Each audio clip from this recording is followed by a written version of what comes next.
네, 제가 속해 있는 대항주 총회를 좀 소개를 드리면 호주, 뉴질랜드 그리고 남태평양에 있는 여러 섬들, 아시아 지역에 흩어져 있는 우리 고신 출신의 목사들이 섬기는 교회들하고 또 같은 신학, 또 같은 신앙을 고백하는 그 목사와 성도들이 함께 섬기는 교회들입니다.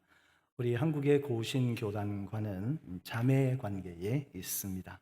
숫자적으로는 많지 않지만 이 바른 신학 또 신앙의 삶을 살기 원했던 우리 신앙의 선배들 또 우리 고국의 성도들의 또 그 길을 따라 어려운 이민 생활 가운데서도 열심히 하나님과 하나님 나라를 섬기고 있습니다.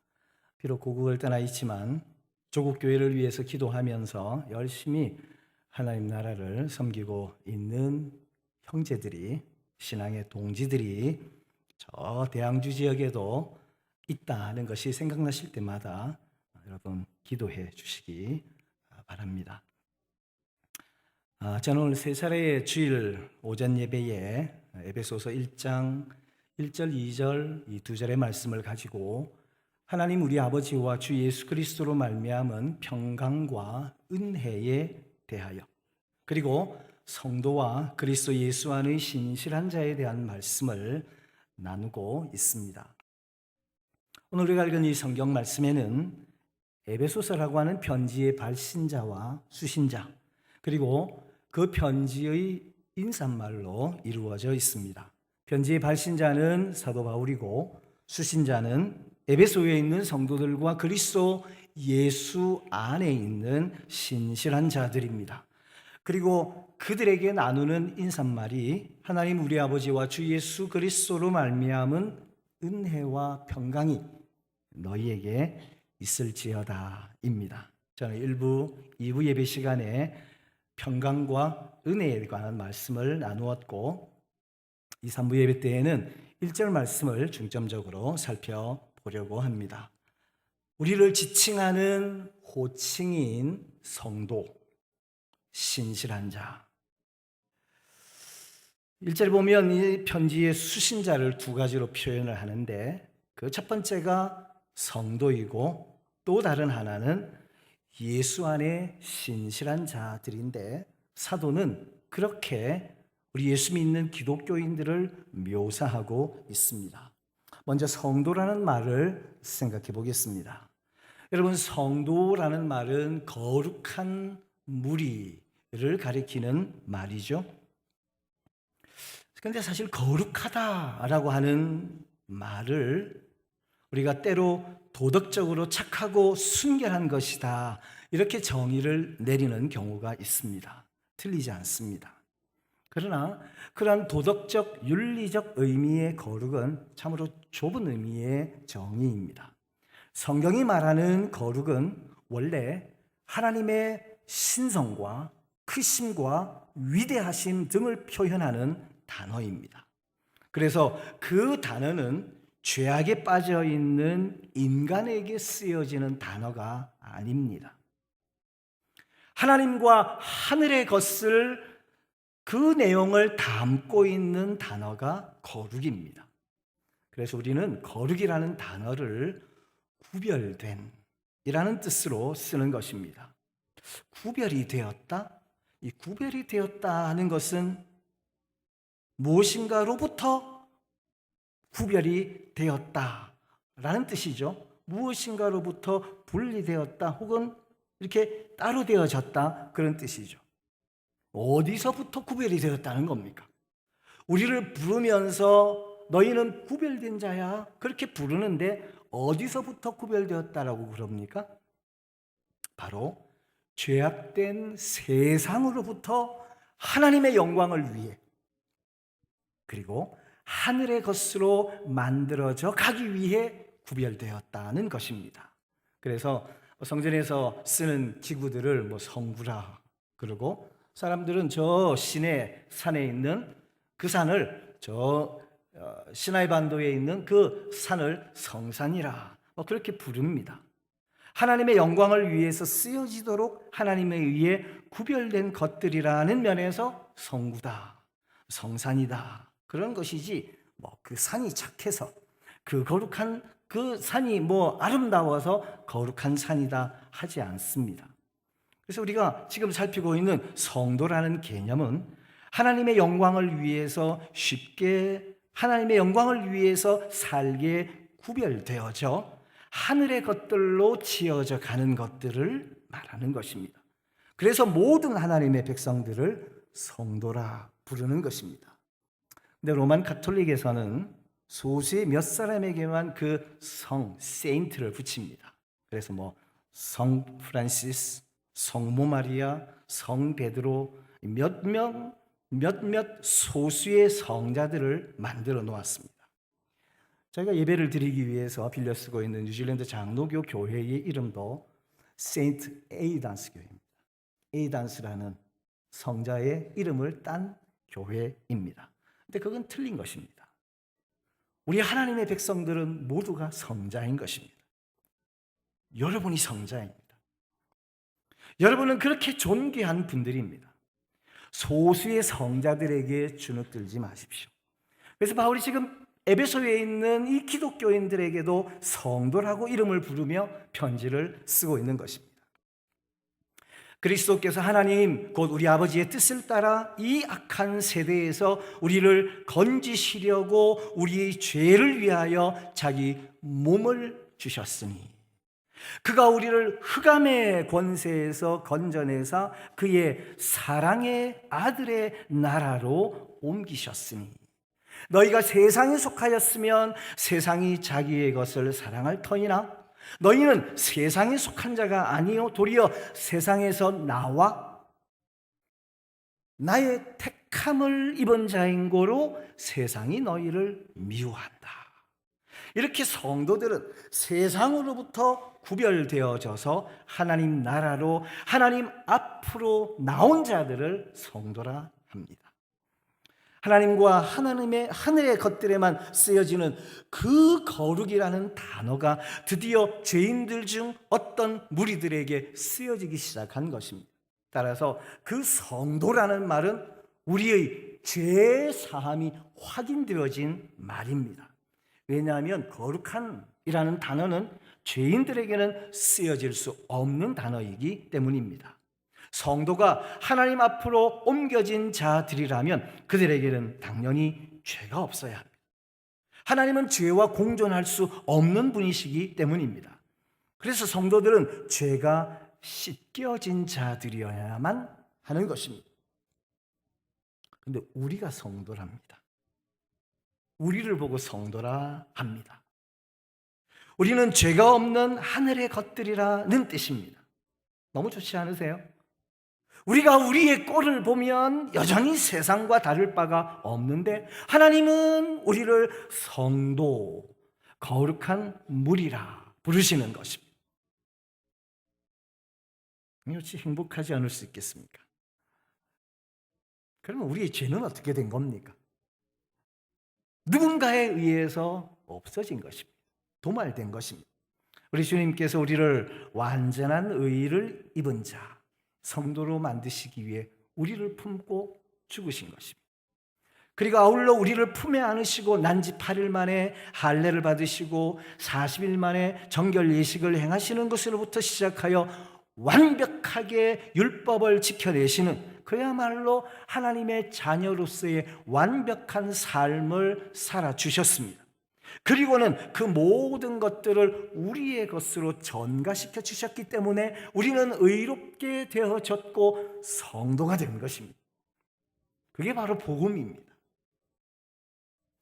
우리가 그리스도 안에서 그의 은혜의 풍성함을 따라 그의 피로 말미암아 구속 곧 죄 사함을 받았느니라. 이렇게 예수님의 피로 말미암아 죄가 사해진 자들을 성도라고 부르는 것입니다. 그 피로 말미암아 새로운 마음을 받은 자들인 것입니다.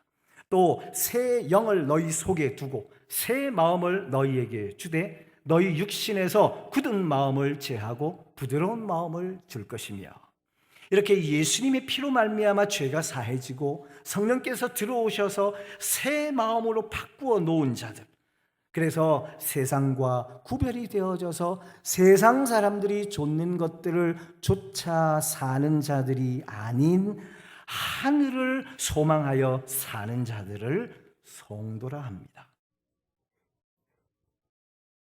근데 직함을 중요시하는 한국교회는 교회를 좀 다닌 사람 보고 성도라 그러면 기분 나빠하죠. 교회 얼마 안 다녔어도 집사님, 권사님 그렇게 해드리면 좋아하는데 아무개 성도님 그렇게 얘기하면 굉장히 기분 나빠합니다. 아닙니다. 성도라는 말은 정말 귀한 말입니다. 하나님의 언약이 정확하게 성취된 말입니다.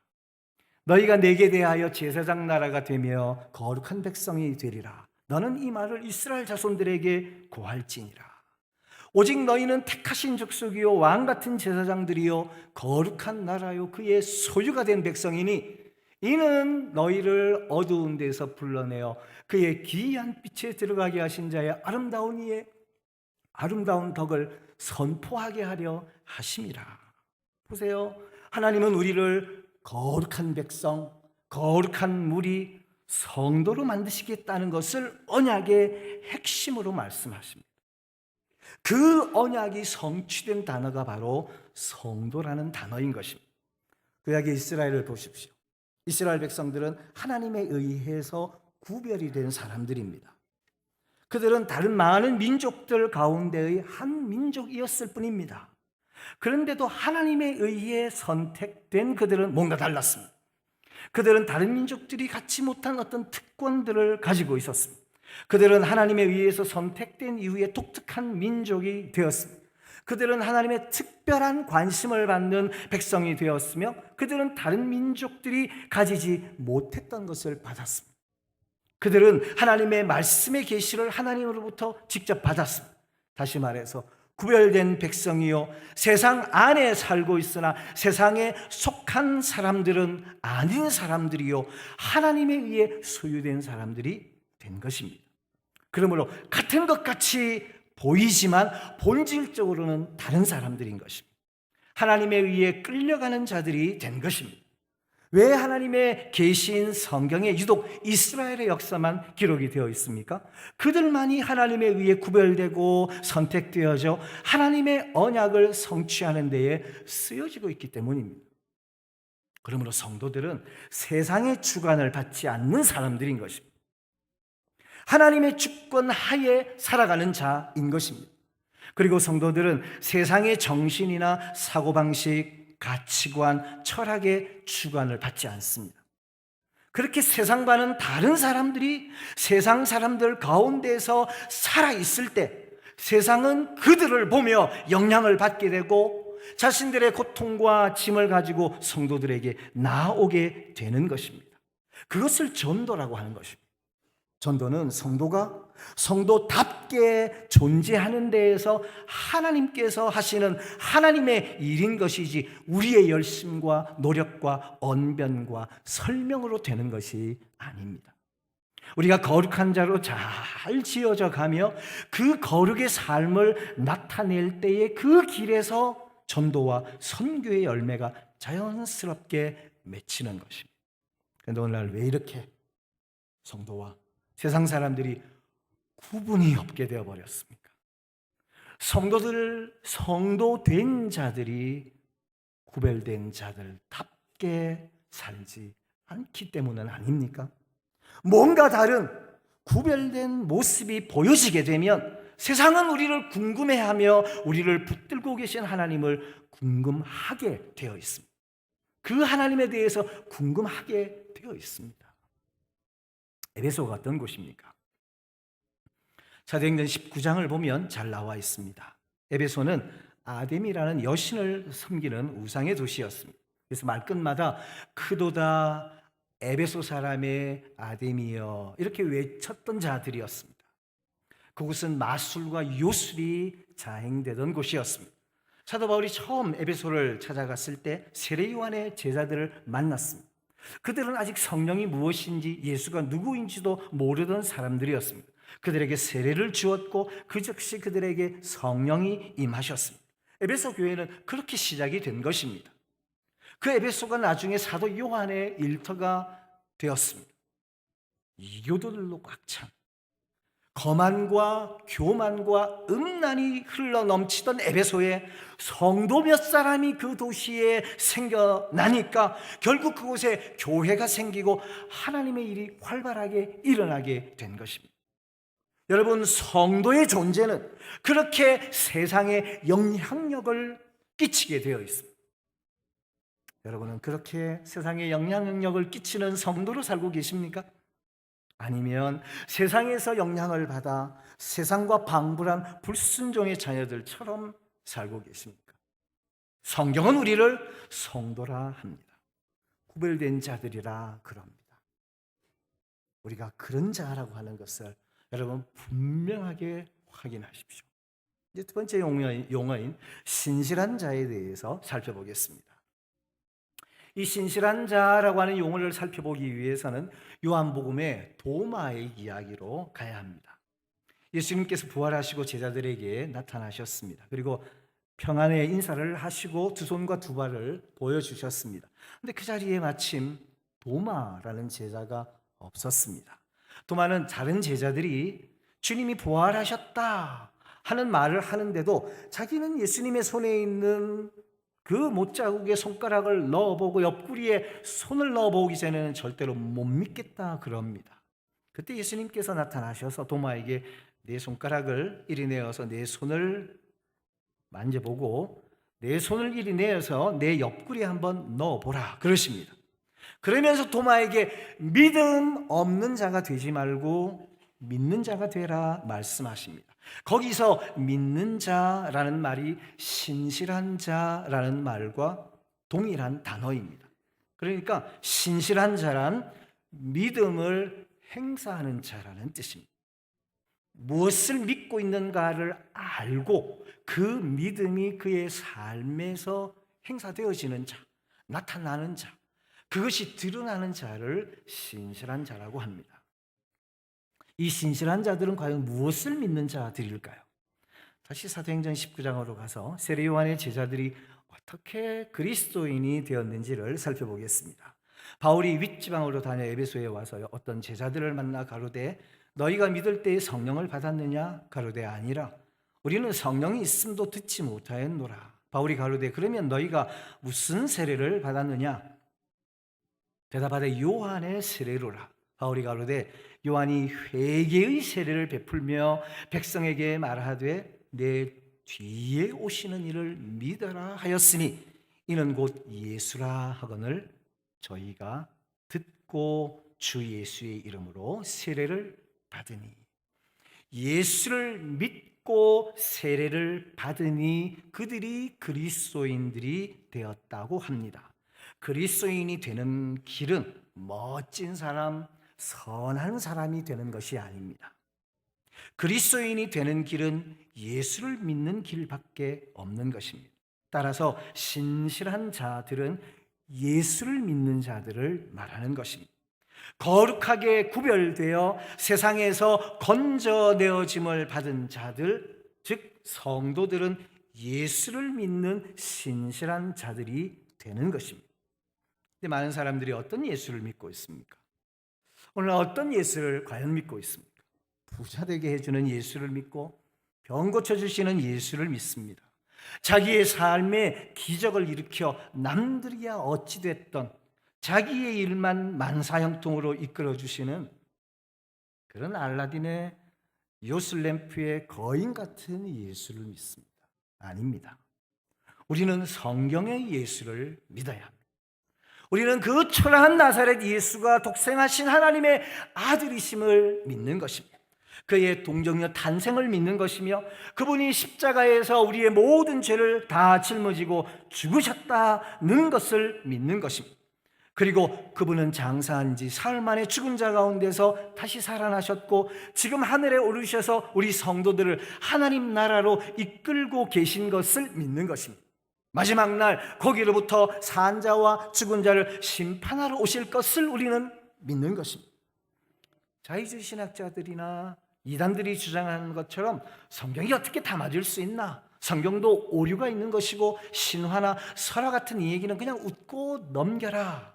우리는 거기서 이 땅을 훌륭한 사람으로 살아갈 수 있는 교훈만 얻으면 되는 것이다 라고 하는 것은 믿는 것이 아닙니다. 골든 클락이라는 박사가 쓴 장로교인들은 무엇을 믿는가라는 책에 이런 내용이 적혀 있습니다. 어떤 사람이 이렇게 이 얘기를 했다고 합니다. 나는 나폴레옹이 실제로 살았던 역사적 인물이었음을 믿는다. 그러나 나는 그가 프랑스 혁명에 종지부를 찍고 황제가 되었으며 유럽을 정복하고 러시아를 침공했으며 워털루 전쟁에서 패했고 조세핀과 결혼했으며 세인트 헬레나 섬으로 유배되었다는 전설적인 사실은 믿지 않는다. 나는 그를 보지 못했고 그 시대에 살지 않았었기 때문에 그러한 사건들은 믿을 수가 없다. 그러나 나는 나폴레옹을 확실히 믿는다. 그럼 지금 이 사람이 믿는 것이 무엇입니까? 그가 정말 나폴레옹이라는 사람이 실존했다는 것을 믿는다면 그 나폴레옹의 업적과 생애를 믿어야 나폴레옹의 존재를 믿는 것입니다. 바꾸어 설명을 해볼까요? 자유주의 신학자들이 주장하는 바를 각 세계에서 옮겨보겠습니다.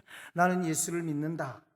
그러나 예수의 탄생이나 이적 부활은 믿지 않는다. 그러나 나는 예수를 믿는다. 그들이 믿는 것이 무엇입니까? 어떤 예수를 믿는 것입니까? 예수의 탄생이나 예수의 업적이나 예수의 죽으심과 부활도 믿지 않으면서 무슨 예수를 믿는다는 것입니까? 우리가 예수를 믿는다는 것은 그분이 하신 그 모든 일을 확실하게 믿는 것입니다.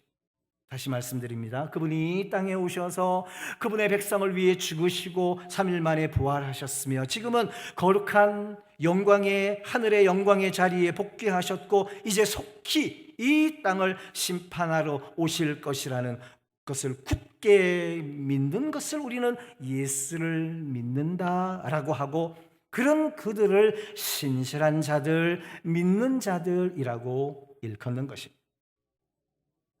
여러분 착각하지 마십시오.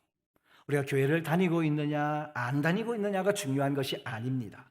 예배당에 와서도 얼마든지 다른 잡신들을 섬길 수 있습니다. 뿐만 아니라 우리가 얼마나 착하게 살고 있는가 아닌가도 그다지 중요한 것은 아닙니다. 오해하지 말고 들으십시오.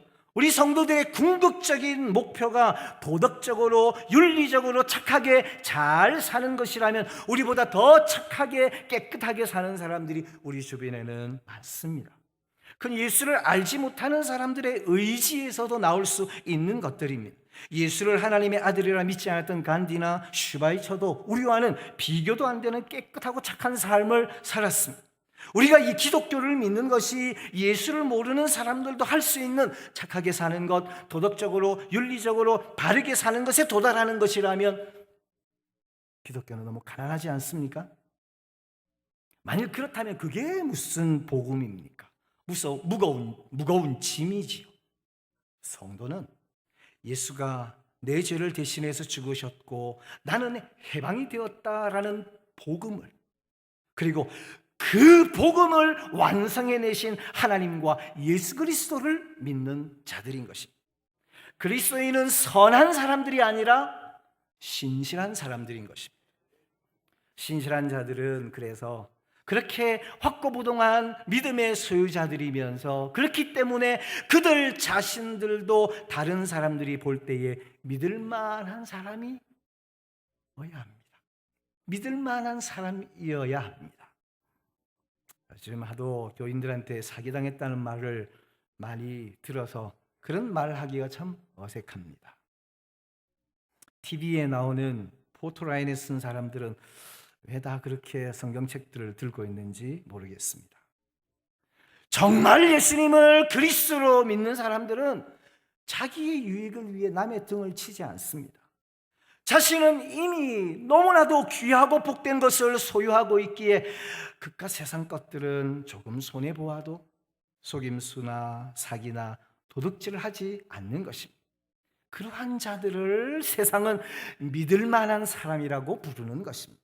그건 억지로 되는 것이 아니라 복음을 이해한 만큼 그의 삶 속에서 자연스럽게 뿜어져 나오는 향기인 것입니다. 그리고 또한 신실한 자들은 믿음이 변함없이 흔들리지 않는 자들을 말합니다. 우리 신앙의 선배들이 활활 타는 화양대 앞에서도 가이사는 주다 라고 하는 이 한마디조차, 한마디 하는 것조차 거절하며 확고하게 믿었던 그 믿음을 가진 자들이 신실한 자들입니다. 예수 그리스도를 믿는 믿음이 하나님으로부터 주어진 하나님의 선물이 맞다면 그 믿음이 상황이나 여건에 따라 흔들리면 안 되지 않습니까? 신실한 자들, 믿는 자들은 경제적인 희생이나 사회적 불이익을 당하더라도 요동치 않는 참 믿음을 소유하고 있어야 합니다.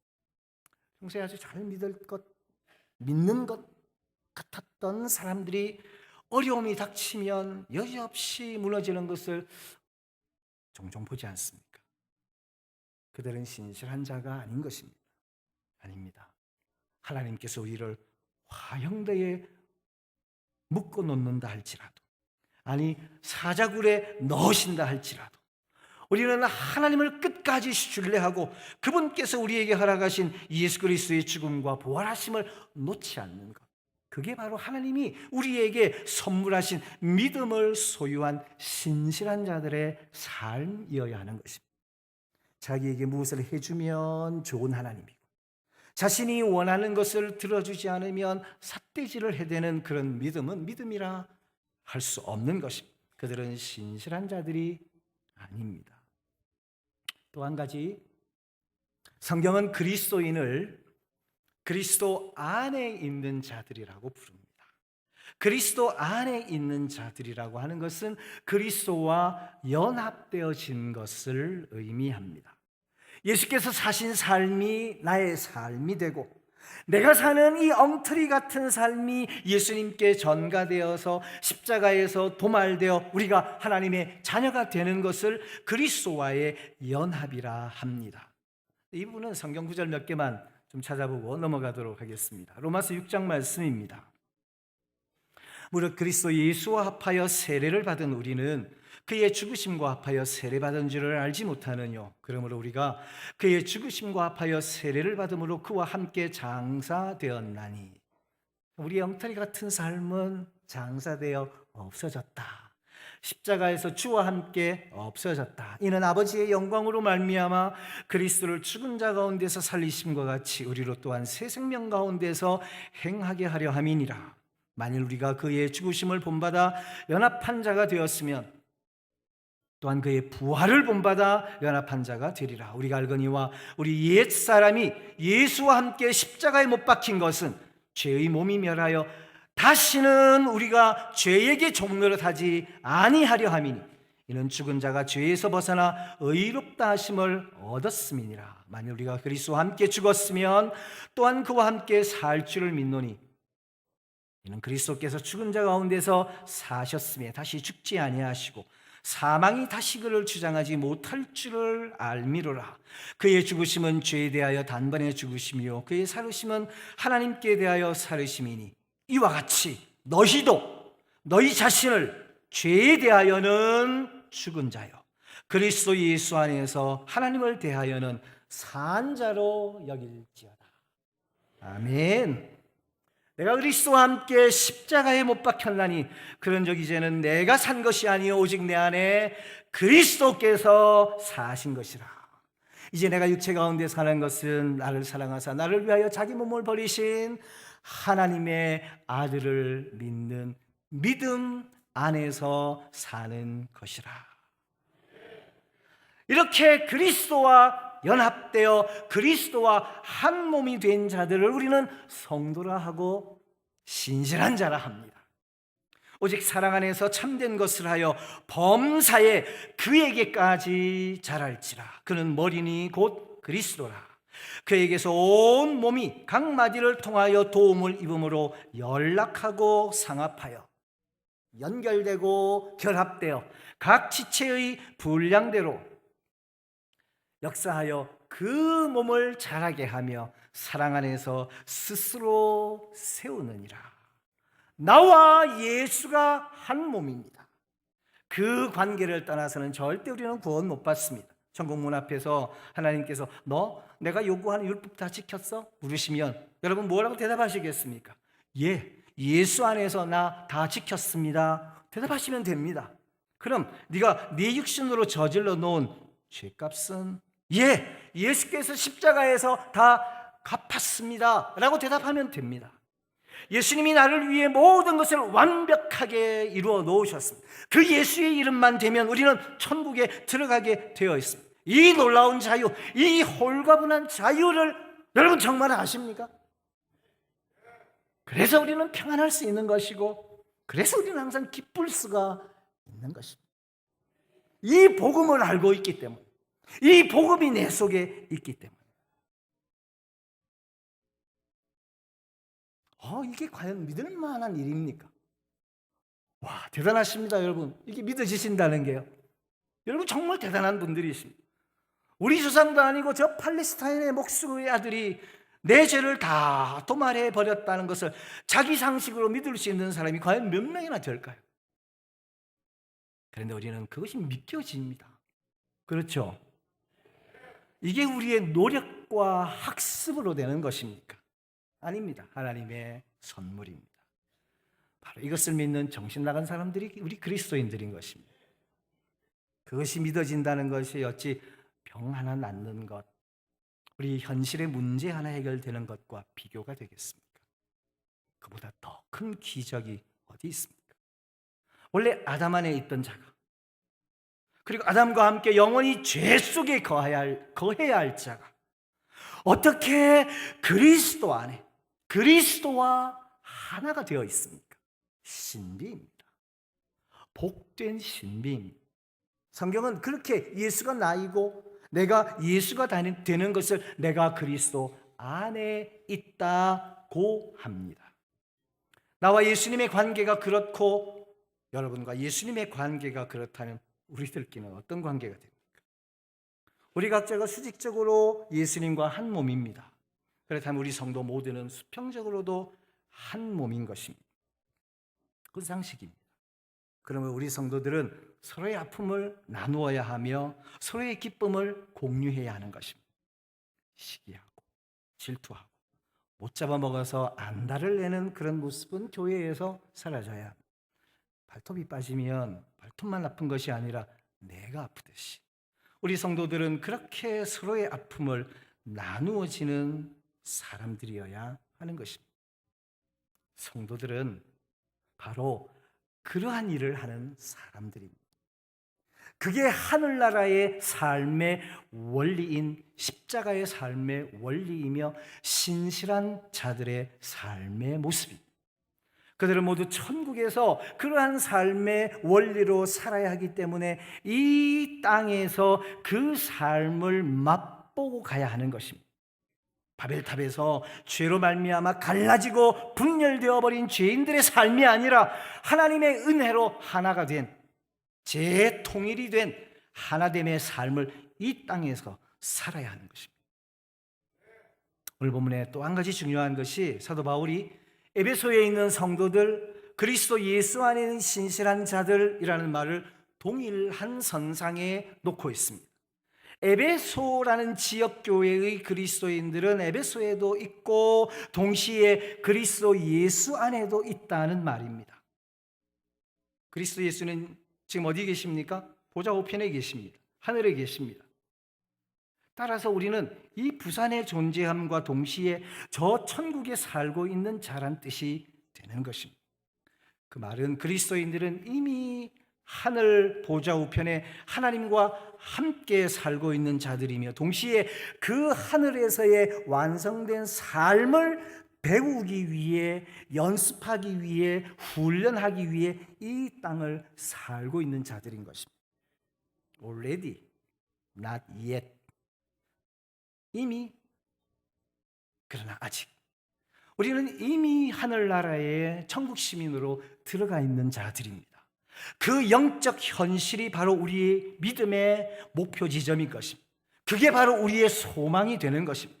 그게 정말 믿어진다면 우리가 이 땅에서 잠시 겪는 고난쯤이야 한여름밤의 꿈 정도로 생각할 수 있지 않겠습니까?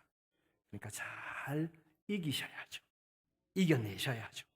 우리의 그런 고귀한 신분을 설명해 주는 것이 성경입니다.